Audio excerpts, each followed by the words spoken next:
Mari kita bahas sistem mata uang ganda, pakai dua jenis uang sekaligus. Bayangkan kamu bayar belanjaan pakai rupiah atau sepotong kecil emas resmi.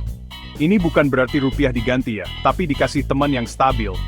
Kedua bentuk uang ini sah dipakai buat beli, nabung, dan bayar utang. Kenapa harus begitu? Biar stabil. Uang kertas kayak rupiah itu kan bergantung sama kepercayaan. Nah itu bisa goyah. Nilai emas itu sudah ada dari dulu, dan diakui di mana-mana. Nanti, harga barang bisa ditulis dalam rupiah dan gram emas. Kamu bahkan bisa punya kartu debit emas. Pemerintah perlu bikin aturan baru, sistem yang aman, dan cara menetapkan nilai tukar. Anggap saja rupiah itu mobil harianmu. Praktis. Emas itu mobil klasik, andal, nilainya selalu ada. Sistem mata uang ganda kasih pilihan ke orang mau belanja yang praktis, atau nabung yang stabil. Ini cara buat kasih tempat aman buat tabungan kalau ekonomi lagi susah. Tapi ini pekerjaan besar loh. Visin Farzul Instan. Persaingan bersama Dettest Seed. Jadi, Indonesia mau sistem mata uang ganda dengan emas?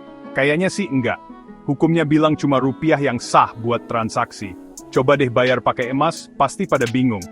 Ngurus satu mata uang aja sudah susah, kalau ditambah emas, makin rumit deh. Pemerintah bisa kehilangan kendali atas kebijakan moneter. Mereka bisa cetak rupiah, tapi nggak bisa cetak emas. Tapi orang Indonesia suka emas. Itu cara nabung yang dipercaya, tradisi dari sebelum ada bank modern.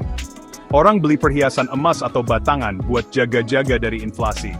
Meskipun emas bukan alat pembayaran yang sah, sekarang ada platform digital yang bikin orang bisa beli dan nabung emas online. Jadi meskipun tanpa dukungan resmi, orang Indonesia sudah menggabungkan tradisi dengan teknologi.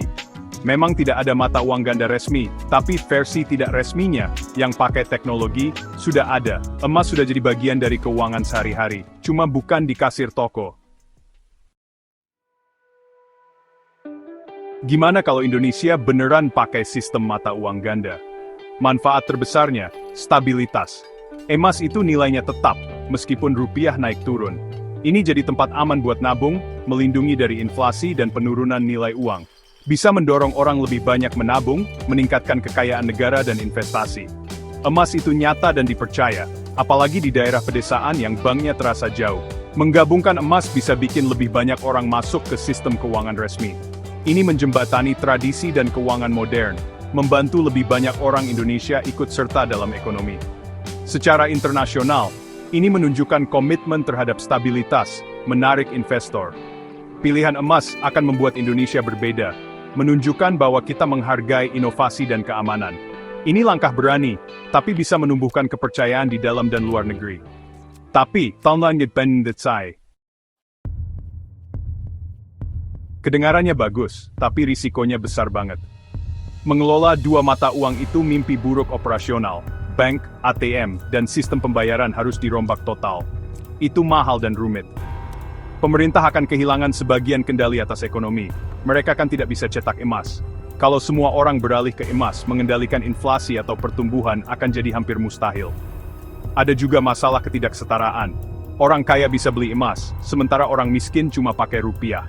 Ini bisa memperlebar jurang antara si kaya dan si miskin. Keamanan juga masalah lain. Akun emas digital itu sasaran empuk buat peretas. Satu kali pembobolan besar bisa menghancurkan kepercayaan pada sistem. Sebelum menikmati manfaat emas, kamu butuh sistem keamanan yang kuat banget. Risikonya mungkin lebih besar daripada keuntungannya. Jadi, akankah Indonesia segera mengadopsi sistem mata uang ganda? Secara resmi, tidak. Pemerintah fokus memperkuat rupiah dan memodernisasi pembayaran digital. Tapi kecintaan orang Indonesia pada emas makin besar berkat teknologi. Orang mencari nafkah dan belanja pakai rupiah, tapi menabungnya pakai emas. Ini sistem ganda yang tidak resmi. Tren ini kemungkinan akan terus berlanjut, meskipun tanpa dukungan pemerintah. Mata uang ganda resmi sepertinya tidak akan terjadi dalam waktu dekat. Risikonya terlalu tinggi. Sebaliknya, rupiah akan tetap jadi raja, sementara platform swasta akan mempermudah orang menabung emas. Kedua sistem ini akan berjalan paralel, satu resmi, satu tidak resmi. Nilai sebenarnya ada pada pembicaraan ini. Orang ingin cara yang aman dan stabil untuk melindungi kekayaan mereka. Untuk saat ini, masa depan Indonesia adalah gabungan. Rupiah untuk kehidupan sehari-hari,